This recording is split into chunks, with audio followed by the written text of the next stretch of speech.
রাজধানী ঢাকার ঘরে ঘরে জ্বর। চিকিৎসকরা বলছেন, আবহাওয়ার পরিবর্তন ও বাতাসে আর্দ্রতার ওঠানামার কারণে ভাইরাসজনিত জ্বর বাড়ছে।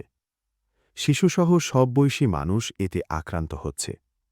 ঢাকার বিভিন্ন সরকারি বেসরকারি হাসপাতাল এবং চিকিৎসকের চেম্বারে জ্বরে আক্রান্ত রোগীর সংখ্যা দ্রুত বাড়ছে।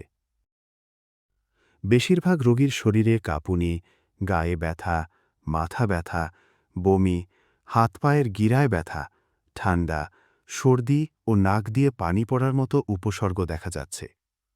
বিভিন্ন হাসপাতালে ঘুরে দেখা গেছে, স্বাভাবিক সময়ের তুলনায় অনেক বেশি শিশু এখন জ্বর নিয়ে চিকিৎসা নিতে আসছে। এ বিষয়ে জনস্বাস্থ্য বিশেষজ্ঞ অধ্যাপক ডাক্তার লেলিন চৌধুরী বলেন, একসঙ্গে বিভিন্ন ভাইরাসের সংক্রমণ বাড়ছে।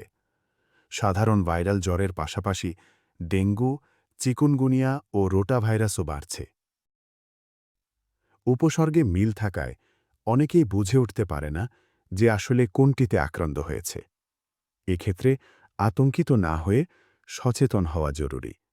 জ্বর, বমি বা পাতলা পায়খানার মতো উপসর্গ দেখা দিলে দেরি না করে চিকিৎসকের পরামর্শ নিতে হবে। প্রয়োজনে ডেঙ্গু ও কোভিড পরীক্ষাও করাতে হবে। সময়মতো রোগ নির্ণয় হলে বেশিরভাগ ক্ষেত্রেই তা নিয়ন্ত্রণ করা সম্ভব।